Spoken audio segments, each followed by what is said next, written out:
Ladies and gentlemen, welcome to another episode of the Story Club podcast.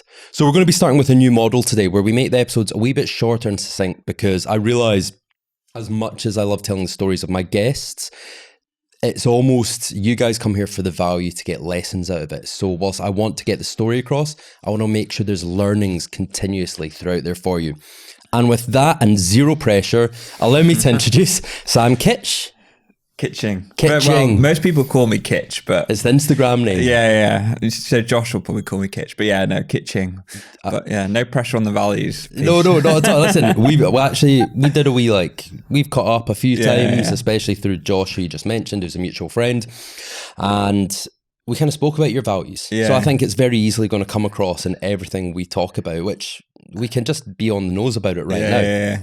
Like one of your big values right now is just like treat people right. Yeah. Like not even right now, throughout your life. Yeah. So to kind of like hit on, so people can know a bit more about you, Sam, can you just give a wee kind of like 30-second preamble background so people can get an idea of who you are and what you've done? Yeah. A little bit of an elevator pitch. Yeah. So I guess I'm kind of known, if you say that, for retail, being in retail for the last 15 years, fortunate to run my own businesses, started out on the shop floor and, basically back when I was at school, I realized that I was not the academic, but definitely had the right work ethic. So yeah, started out on the shop floor and kind of built all the way up to, running my own retailer, which is WIT Fitness.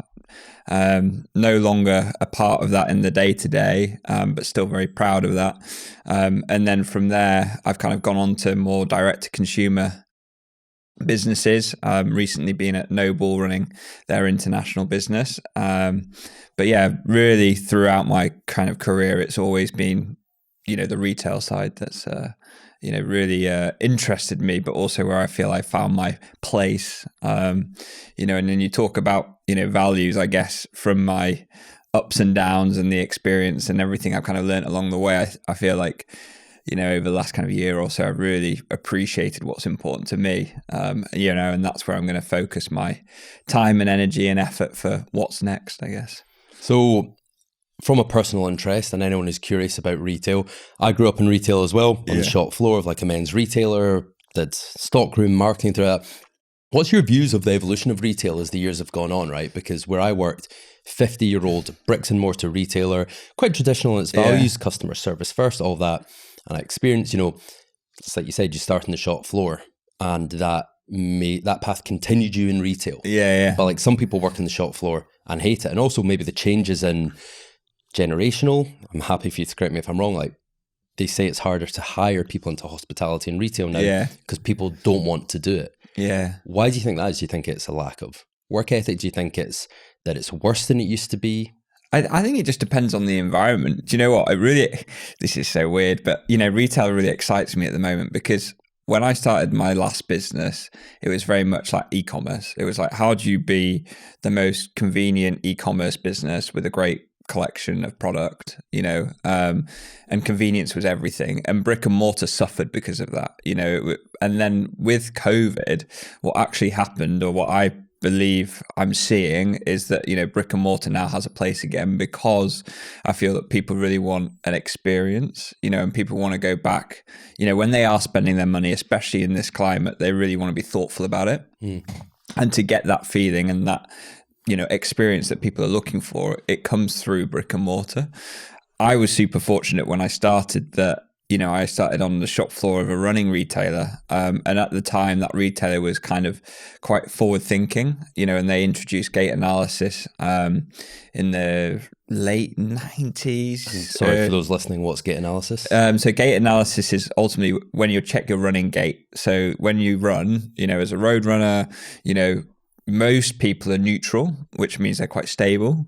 But people do every so often overpronate, which is where you kind of fall in a little bit, and you need specific shoes to basically support your arch. And again, with running and, being one of the biggest sports or activities, depending how you define it, actually making sure that you have the right shoes is really important for your kind of health and making sure that you look after yourself.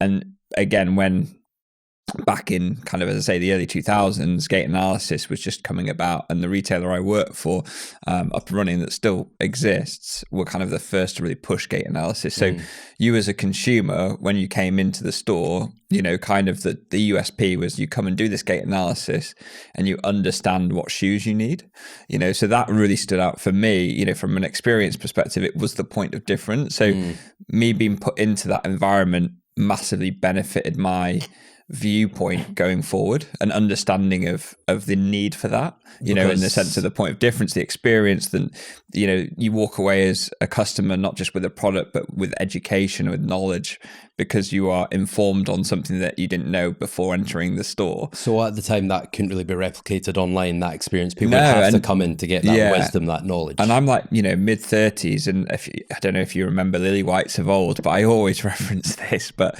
you know, Lily White's is a sports store, especially the one in Leeds, because, you know, that's ultimately where I'm from and the one I remember the most. You used to walk into that store and, you know, I remember asking my dad every Saturday, can we go to Lily White's? You know, and ultimately the reason being was that it was, you know, you could go there and play with a tennis racket, swing a golf club, kick a football, you know, and they had created an environment that you would use the product in within the store, you know, and it was just some of my fondest memories. And I don't know, you know, why I've held on to that, and that ultimately motivated me to go on to do what I did or I'm doing.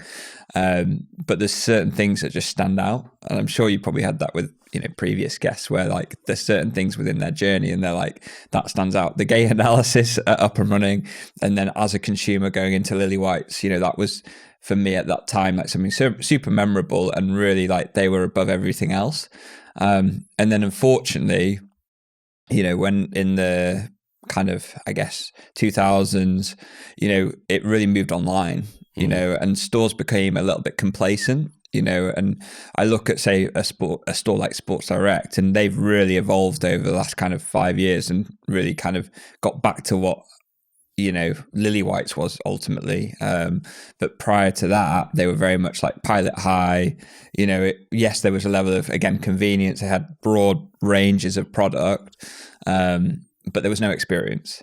So from your original question, which I've gone on a real tangent with, you know, I feel like you can find the right people if you're giving the right experience, because people will enjoy the workplace, you know, if they're ultimately, you know, pleasing the consumer and creating a nice environment for the customer, the consumer, you know. And so I feel like as long as you have that point of difference and you have real care for what you're doing, whatever you're doing in business, like, you know, ultimately, you know, I think when it comes to actually hiring people and getting people within that industry, as long as you really are pushing to that level, then, you know, you'll be okay.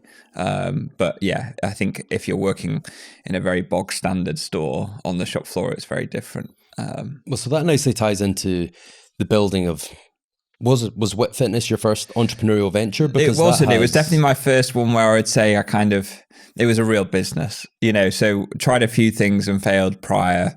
You know, I had a loyalty app back in when I was at university, which I'd actually did with the other founder of WIT, Dan, you know, and they 2 or 3 years, but that was like, you know, it was real rocky. We went into that really not knowing a huge amount, except for we knew there was an opportunity, you know, and that was kind of similar to Foursquare. For those that knew Foursquare, it was this, you know, stamp card app. Ultimately, it used geolocation technology, so you collect points by checking into your favorite coffee shops or restaurants, but also had a QR code scanner. So instead of stamping a card, you scan a QR code, you collect a point, you know, you get 6 points and you get a free coffee. You know, this was 10 years ago, and what's really frustrating is when you were obviously, again, with lockdown, comes back to lockdown and COVID, the QR code became far more accessible. Yeah. You know, and for me, it's like, God, I wish we had launched that app, because the QR code just wasn't used. People didn't know what to do with it. The geolocation side of the app was well used because people were checking into Facebook with their friends. And at that point, that was a very popular thing to do. So people were kind of aware of what to do. Whereas now, the app was called Zapped. I'm like, God, if we had done Zapped now, I feel like we would have a high chance of it succeeding. Yeah. But yeah, loads of lessons learned prior to WIT. WIT was, you know, I guess ultimately where we were able to execute to a degree. But even after WIT and looking back at WIT, there was loads of things that I would have done differently if I had known. And it's, you know, been a journey, you know, and as you know, as you develop as an entrepreneur, you know, or a leader, like all the way, you're always learning. And I definitely have huge appreciation for that. Nothing can replace time and experience. You know, you go in young and you think you know it all, but you really don't. You know, and again, linking this into values, I would say it's only over the last year or so that I've really appreciated what's important to me, you know, and that's taken 15 years of, you know, of working hard and coming across all sorts to kind of get to that point. Sure. I'm curious though, so you went from like your retail experience to then starting a loyalty app. I'm sure the QR code, and there was other reasons that didn't work out. But then like, you were like, you know what, I want to get back into retail. Well, how did you end up down that path? So we used to have an office in Leeds, in Armley of all places. I don't know if you know Armley, but it's not the best place in the world. Okay. Hopefully don't offend anyone that's listening. Sorry, Armley listeners. But, you know, ultimately, so where our office was, we were next to a CrossFit gym. And my business partner became obsessed with CrossFit. This is, you know, again, 10 years ago. Beginning was like, I don't know what you're on about, when he kind of came in and was talking about like wall walks and, you know, muscle ups and all this kind of terminology that to a CrossFitter is common language, but for the everyday person, you don't know what they're on about. But ultimately he became, you know, really obsessed with it. And he came into the office ultimately and said, you know, there's an opportunity here. There's nobody servicing that market, and the consumer is obsessed with product. He was appreciating and being aware that every time we walked into the gym, you know, people have different pair of shoes on, and, you know, so they were spending money, but what he realized, or the opportunity saw, that they weren't going to a particular place. And I think where I came to life was that I had in the back of my mind this want to get back into retail. Okay. And I'd always envisioned myself, after kind of working it up and running, owning a retailer, I guess. So it was a kind of, he drove, you know, ultimately what we were going to offer as far as the product, you know, and then I drove the ambition of getting into retail because, again, I had such fond memories of Lily White's and such fond memories of working it up and running. I knew I wanted to kind of get back into that industry after being in the tech industry. But yeah, with WIT started out as very much like the place to go for CrossFit specifically, and then has really evolved over, you know, the last 8 years to be kind of one of the leading training retailers. So, you know, if you're a consumer that has an interest or trains in any capacity, if it's, you know, going to Equinox, Gymbox, Hyrox, CrossFit, whatever it may be, you know, hopefully, you know, WIT is the place you would think of to go to. So yeah, I kind of drove retail from, you know, my fond memories of it and my interests in getting back into it, and Dan kind of drove what the business was kind of going to stand for and offer to the consumer. Well, so when you, like you said, young guy, thought you knew it all, what was your philosophy in retail at the time? And it was from actually trying to build something? Yeah, well, my point of difference and belief was experience, because everyone was shifting online. So, you know, at that point, everyone was moving, they were closing stores, they were moving online. And I was like, no, there's always going to be a place for a physical space, as long as it's done properly and it's elevated. So I guess a lot of online retailers have realized that now. Later. But like for me, and I'm not just saying it, but it has always been the consistent like point of difference, and the thing that I would want to drive whatever retailer I was working for or in or building myself.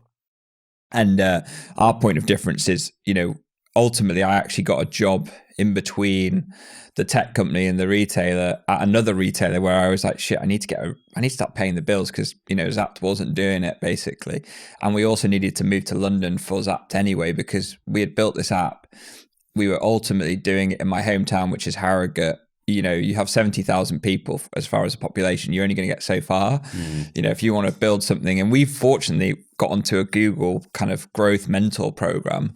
And my mentor at the time basically just said, you need to get to London. So anyway, came down. Was that a networking aspect as well? Like the people you'd be around, access you'd have? Yeah, and just like the amount of, you know, coffee shops and restaurants that would go on the app. So basically, short story is, came to London, got another job while running Zapped at a retailer, which was a big retailer called Intersport Group. They had 5,000 stores at the time across the globe. Anyway, they had a flagship store in London. When me and Dan went back and forth and said we want to open a space, I always said we need to have a physical space as well as the online business.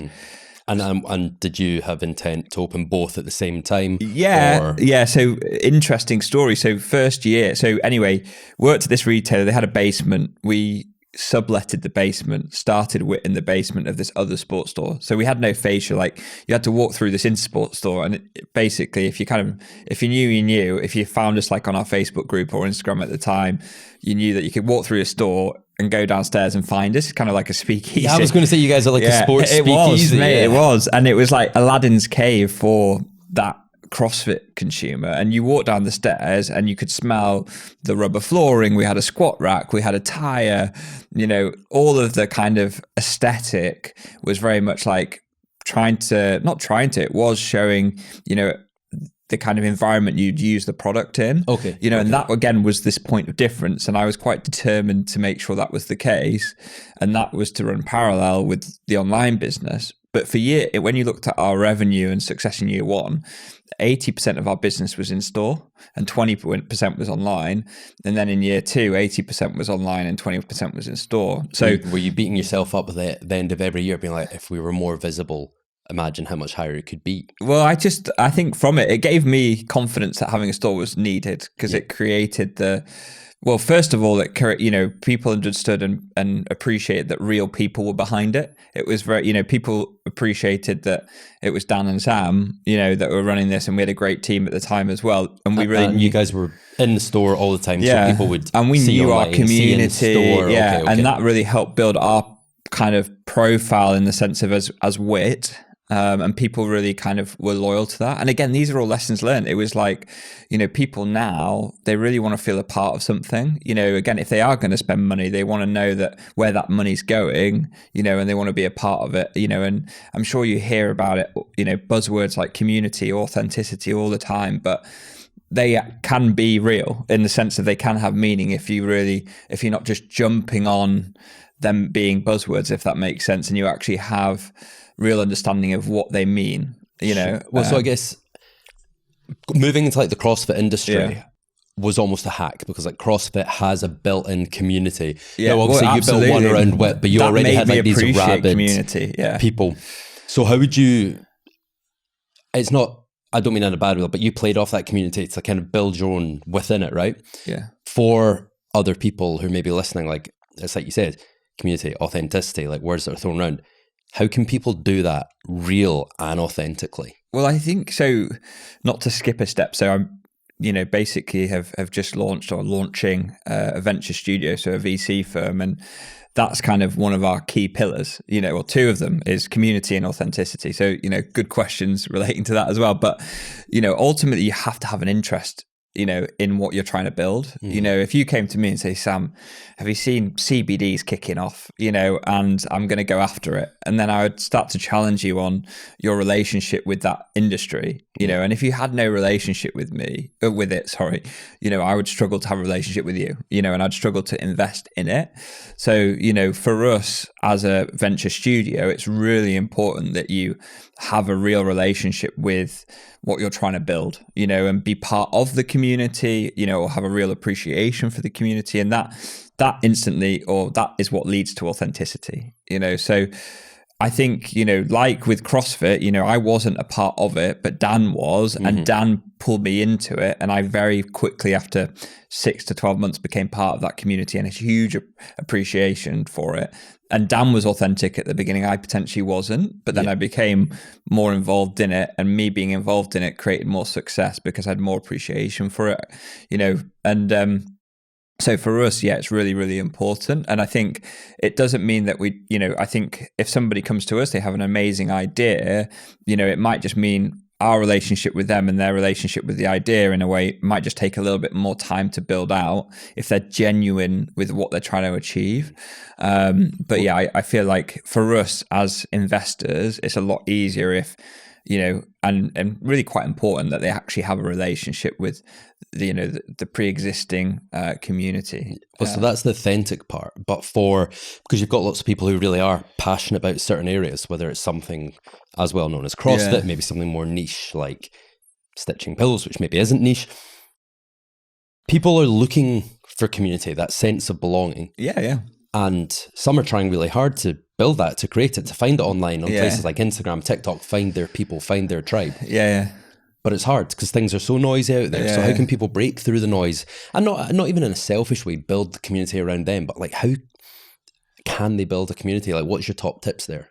To build a meaningful community, I think, no matter where, what industry you're in or what your hobbies are, it's like, again, like really understand what you stand for, have a level of like focus, to your kind of approach to it. I think it's a difficult question because I don't think there's one answer to it. When I just look at community, again, being built out of people with, the right intentions, the right values, the similarity or the common language within their interests, but it's a difficult question. It's not. That's like everyone's trying to figure it out. It is a tough one. Yeah, I would definitely say I can identify a genuine community, and I would say I could. I think for me, it starts with my values. I would surround myself with people who are like-minded and share the same values to build off something. And what values are they? For me personally, I think, what's really important to me is just like, never, something I've always said throughout my career is like, I would never speak to somebody or treat somebody, how I wouldn't want to be spoken to myself, and that's quite easy to say, but harder to actually do, if that makes sense. And I can easily identify that with the way that people kind of, speak to others and the way that they kind of, go about their everyday, so that it really starts on like that behavior piece. But yeah, like that's kind of the most important thing. It doesn't matter who you are, I will treat you equally, So yeah, that's really my starting point with regards to my values. And then from a business perspective, as I say, it's things like authenticity and, being genuine and things like that. And you've tied that in because that has helped in areas because WIT went well. Just to kind of like go through that quickly, I know from my experience when I first discovered you guys, that bottom floor became an actual CrossFit gym and the top floor became the retail arm, which is obviously where your passion was. And you guys built up a community. I've got my WIT gym t-shirt in my bag from like 5 years ago. Good. Still repping, listen, But that a big opportunity came for you. Through retail with a brand. Can we say the name? NoBull. We can say NoBull. So and again, that was all about values. So can you say who NoBull are though? Just for those so NoBull, started at the same time as WIT. Both identified similar things. They actually ran an agency out in Boston. Within their agency, they had built a few different brands, and one of them had been NoBull because Marcus and Michael, the founders, had started doing CrossFit. They were previous execs at Reebok, and they found CrossFit ultimately through Reebok, who had just become the partner. And then they went kind of solo or came together and set up this agency, started NoBull because I identified similar things to what me and Dan had identified, like, this obsessive consumer, an amazing community with the right values and, wanted to build a business around it. And Michael was a designer at Reebok and had been a designer at Puma and BMW. And he was a really well-established designer, phenomenal designer. And so their point of difference and entry to the market was footwear. So NoBull started back in 2015, and it was just a rocket ship. When we were back at WIT, what was really important for us, we wanted to build a retailer where we offered the consumer choice. That was our point of difference. It wasn't specifically just own brand. Own brand had a place, but it was multi-brand. Sure.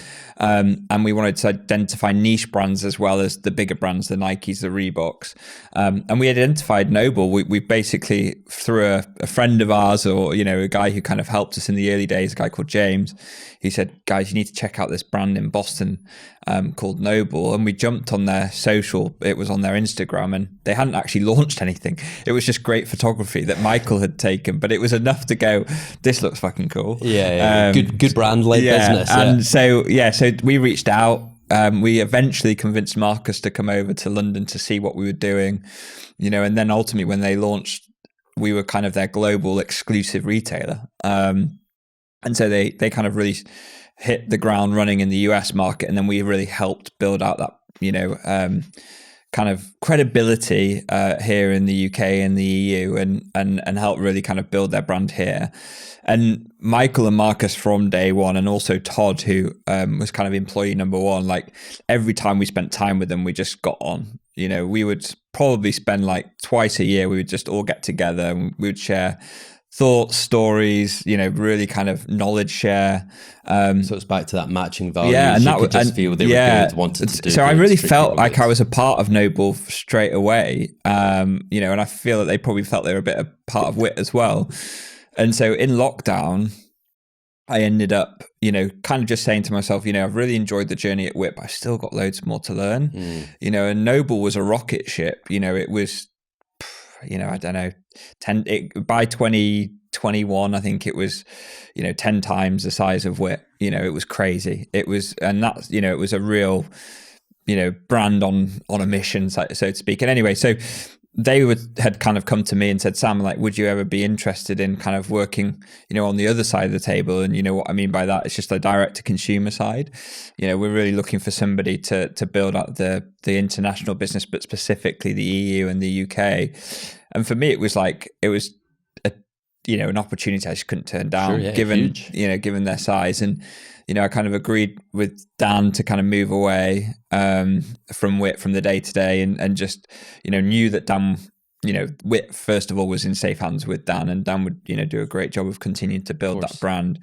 So that was 2 and a bit years ago, and I went there for 2 years, and it was an amazing experience because, as I say, because of the size of the business, you know, you just learn, you know, a lot, you know, and you come up with against far different challenges. Because it's international, because it was such a big machine. Yeah, because it's so big. And again, even just the difference from direct to consumer and multi-brand, there was just loads. And so that was kind of the last 2 years. But was there ever points in it you regretted the decision, like missed WIT, not the end journey, which we'll get to? Like, you always say, like, I could say to you, and you know, if we were having a beer, I'd say, oh, I wish I would have done that differently, and I wish I'd done that differently. But I would never say I regretted anything. Okay. You know, because it's all added and played a part to who I am, and all to do with the lessons learned.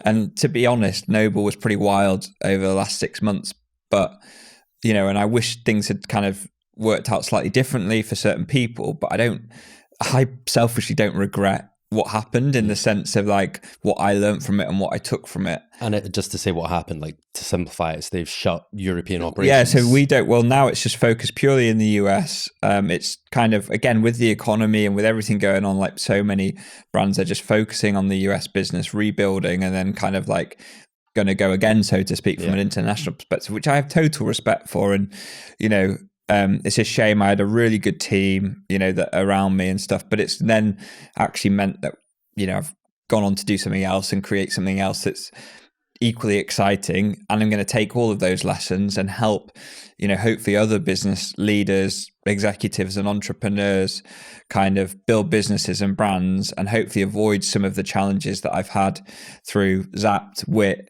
NoBull, you know, and all these businesses that I've been fortunate to be a part of. Well, that's interesting what you said, because I've had that conversation a few times recently, and it's very easy to come from a place where you're happy where you're at now, right? To say, even the bad stuff that happened is great because it's led to what I'm doing now, who I am now. And if you're in a good position, that's a privilege to a point.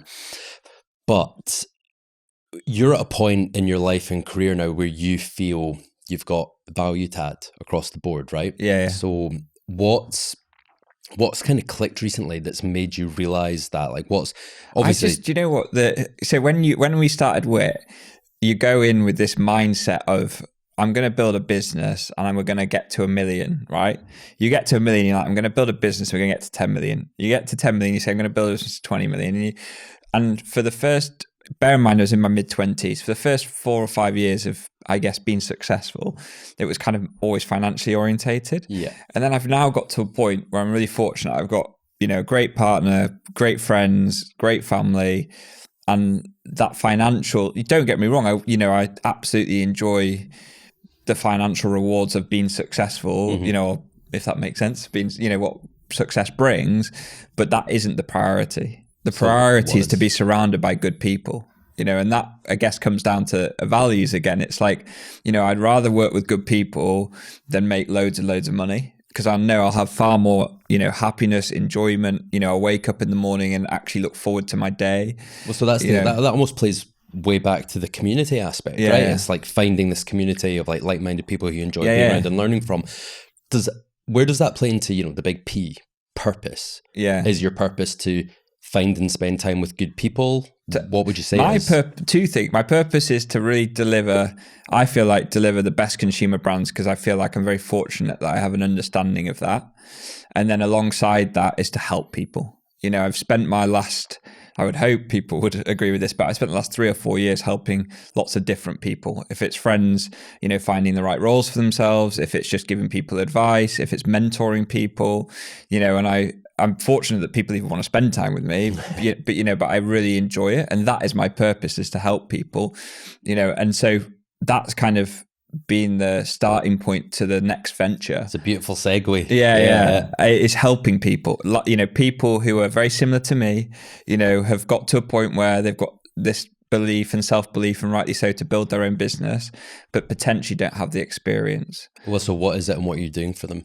So the kind of goal is that, we start as a venture studio. So I don't know, for those that don't know what a venture studio is, it's ultimately a VC, it's an investment vehicle, but a bit more hands-on. So the reason that I guess the studio, is called Friday and. So and why is that name? You did an Instagram post recently. Yeah, so I did it yesterday. So the reason being is actually, so when we were at WIT, I was super fortunate to collaborate with, Nike, Reebok, Adidas, over the years, and design, multiple shoes. And we always launched that product on a Friday.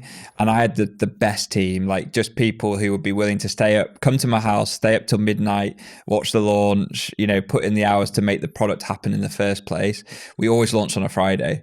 And so Fridays were just like my fondest memories of, creating ultimately the best product for what I had gone on to achieve, and the best moments and memories and all those things. So, ultimately that's where the backstory to Friday, and then the and is just the collaborative mindset. Like, I'm always very honest that I'm not the smartest person in the room. And I think, what I can do is identify, good people, where their strengths are and where their weaknesses are, where my strengths are, where my weaknesses are. Mm-hmm. So with Friday and is, that and is really the collaborative mindset. Like you to have the best chance of succeeding, you need to be around other people, and you need to take support, and you need to be willing to learn and listen.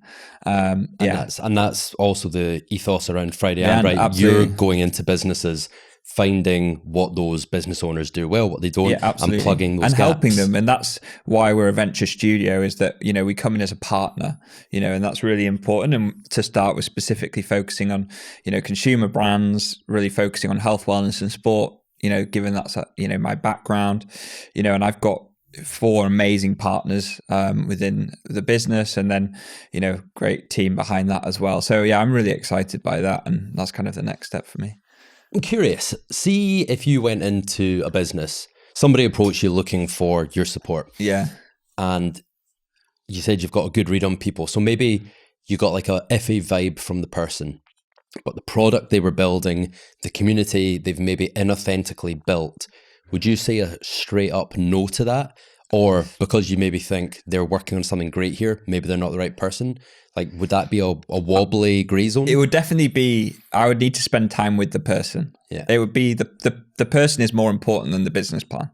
So, and so I would spend time with that person. If I could connect with that person, and I actually, I have the same values, I would definitely continue to have conversations with that person. I might actually end up steering them in a different direction. So that's what you almost think you could change them. Well, I would definitely challenge them. Yeah. I would say, you're an amazing person. You've got the right understanding, but you're focusing on the wrong thing.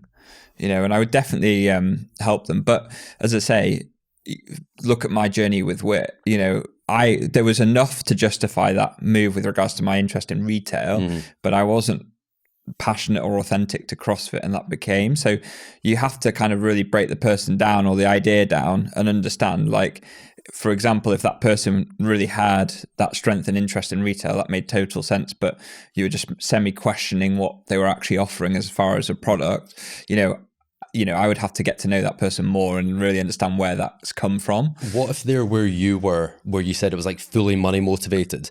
Is that not enough to put you off, or would you be like, I understand where they're coming from, but I'm going to try and implement values into them over time? I would just continue, like, it's very, as an investor, there needs to be a financial return, and it doesn't mean you just can do, build businesses and have no awareness from a financial perspective. Otherwise, you're not going to get anywhere.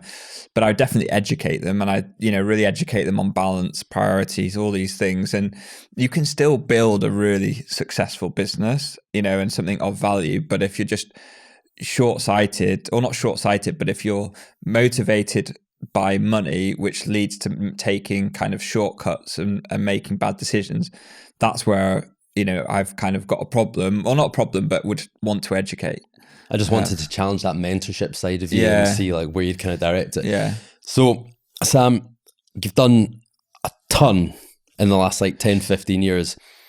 What is it that's kind of like driven you? I think you told me like you were dyslexic as a kid. You mentioned yourself in this episode already that you've always made sure you're the dumbest person in the room. Well, not always the dumbest person. No. Sorry, I think that's what you said in our pre-call. No, I'm not the smartest person. Not the smartest. Sorry, yeah. Might cut that bit. So you said you're not the smartest person in the room because you want to bring the right kind of people around you, which totally makes sense. Like most CEOs say they are like the dumbest in the room and they can just find the right people. Is what has motivated you through the years to build, to create, to do stuff? Obviously there's entrepreneurial spirit, but is there anything extra? If I go all the way back and sit like with Lily Whites and Up and Running, there's always things that kind of stand out. I think as you kind of touched on, I was very dyslexic when I was a kid. I failed my English GCSEs, and I was very fortunate to go to a good school, and nobody at that school had actually ever failed their English GCSE. And then I actually later find out that my father had failed his GCSE, went to the same school, and he was the only other person. And with that, when you're young and your friends are also, young, people can kind of treat you differently. And I'm sure if they look back, they probably regret it. But it didn't make me feel great. Mm-hmm. But what it did do is motivated me to succeed in other ways, and I was really fortunate. My parents had an amazing work ethic. My dad ran his own business that really kind of motivated me. And I was very proud to talk about his successes. All those little things definitely added up, I'm definitely not, as I say, from an academic perspective, was definitely on the weaker side, especially amongst my friendship group. But I knew that I had a certain skill. I've always had this, understanding from a brand and marketing perspective. I've always had like a vision, and I can't truly explain to you where that's come from, but it's kind of just a feeling inside, and I've wanted to execute on it. And as I say, from when I worked at Up and Running, I was very present and was always challenging them as a business on how they did things, and that gave me confidence, and it just kind of has all snowballed. But definitely if you go back, it was from when I was at school and just how I was kind of potentially treated by my peers at the time, which motivated me to do more and push more.